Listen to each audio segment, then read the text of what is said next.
Hello, I'm Andy Teach, host of Andy's Awesome Adventures, and welcome to the Presque Lighthouse in Presque State Park in Erie, Pennsylvania. The park is the #1 attraction in Erie with over 4 million visitors a year, and the lighthouse is one of the highlights. I'm about to take a tour of the lighthouse with my guide Sue. She will show us the different rooms of the house, and then we make our way up 78 steps to the top of the lighthouse, where we get excellent views of Lake Erie and the beaches. Now, before we visit the lighthouse, I'd like to thank Visit Erie, the tourism promotion agency for Erie County, for sponsoring this video and all of my Erie videos. If you go to their website, visiterie.com, you'll get all the information you need about Erie when you're planning your trip or while you're here. You can order their free adventure guide, which can be mailed to you, or you can just download it from their website. You can also download the free Hello Erie Trip Planner app. So please check out visiterie.com. The website link is in the video description. We're on the grounds of the Presque Lighthouse in Erie, Pennsylvania. There are actually 2 other lighthouses here, the North Pier Lighthouse and the Land Lighthouse. But we are here at the only lighthouse on the lakeside, and we are just going to take you on a little quick tour here, show you some of the highlights both inside and out, and hope that you come and visit us sometime. You might want to stop by the oil house if you come. This is constructed of concrete, brick, and steel, so it is absolutely flame-proof. It has its own ventilation system, and this is where all of the kerosene was stored for the lanterns that were used up in the lighthouse until electricity came through. It was never ever stored in the house. It was stored right here in the oil room. The yard right now has no structures in it, but back in the early 1900s, there were 2 structures.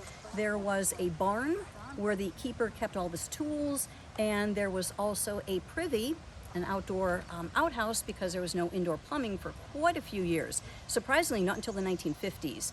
Our particular privy here was a 2-seater, so if you had a favorite person in your life, you could actually both do your thing together. We're standing in the summer kitchen here, so named because it was usually only used during the summer. There was no second floor above this area of the house, so when the women cooked, the heat would rise, but it would not warm the upstairs bedrooms too much. They also did their canning and any kind of business like that here. Our next restoration project here at the lighthouse is this kitchen, and we are going to restore it back to the way it was in the early 1900s. So if you come in a couple of years, this room will look very, very different, and you will take a walk back in time and see an older kitchen. We're standing in the main bedroom of the Presque Lighthouse. This was a 3-bedroom house. This was the main one. We had a number of children who were born here.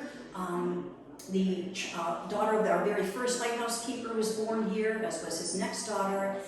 So our very last child born here was the granddaughter of the last lighthouse keeper.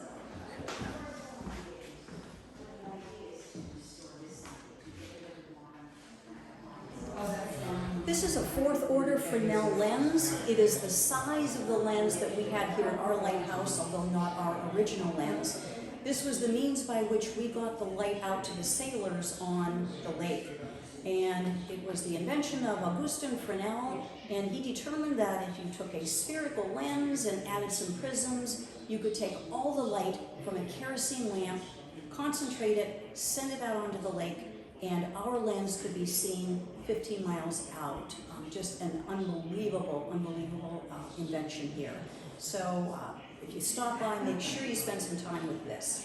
We're standing in the dining room here. This would have been the hub of activity back in the day. The family would have had their supper here, all their meals here. The children would have done their homework here. Wives probably would have done, who knows what, sewing, knitting, crocheting, whatever. I'm standing on original hardwood floors from 1873. They're pine floors, and they were constructed from trees right here on Presque Isle. Our last renovation during the off-season, we refinished these floors, and they're absolutely beautiful. You have to come for no other reason than just to see the floors. This is the oil room. This would have been the workstation for the lighthouse keeper. This is where he prepared the kerosene lanterns that he carried up 2 to 3 times a night. He trimmed the wicks here. He made sure he got a good burn, made sure that the lamps were clean, etc. We actually have some stains on the hardwood floor from the oil cans that he used to set there, and the stains are still here today. The stairs are behind me. There are 78 stairs. These were forged in Pittsburgh, Pennsylvania, brought here in sections, in barges along the Lake Erie Extension Canal, and then welded into place once they got here.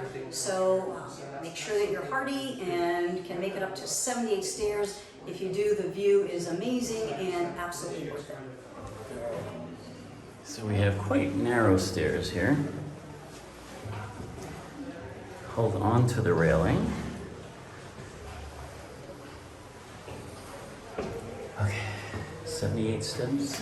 Yeah. We're at 40 feet up. Okay. This is the original height of the tower until 17 additional feet were added. All right, 38 steps to go. Okay, these are quite steep. Yes, now it becomes like a ladder. Yes, all right. Let's see. And then just watch your head there as you pop through. Oh, there's somebody else up there. Yeah. You come down? No. Oh, And that must be our next tower dose. okay. Maybe he can grab your camera from you. Okay. I think, well, Okay. actually, you can hold it from the bottom. Thank you. Right. Let's see if I can scoot. There we go. There is nothing here that was invented for big people. Yes. No, So let me get out of your way. Okay. We made it to the top.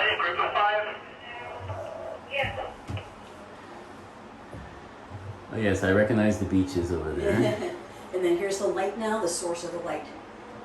If you manage to make it up the 78 steps, this is your payoff. This is the view of Lake Erie. This is a spectacular day today, nothing but blue skies and well worth the climb. Beautiful. And that is Lake Erie.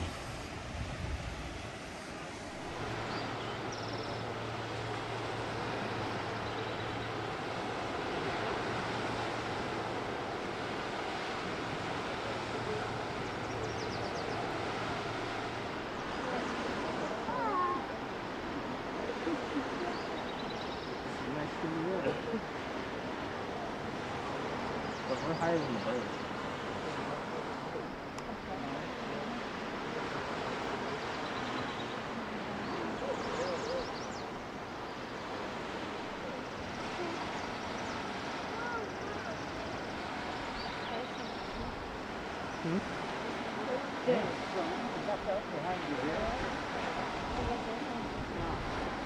I can tell you a few things about how this looking at the lighthouse. Right. We're standing in the drying room right now. This is at the very top of the stairs. It's basically just an open room here, an open space. And this is where they would have hung their clothes to dry. No electricity, there's no electric dryers. So laundry would have been up here to dry. Sometimes they would have dried herbs. And also if a ship capsized and they managed to get to shore, sometimes they would dry their sails overnight here, and then everything would be dry, or at least semi-dry, by the time the sailors were able to leave again.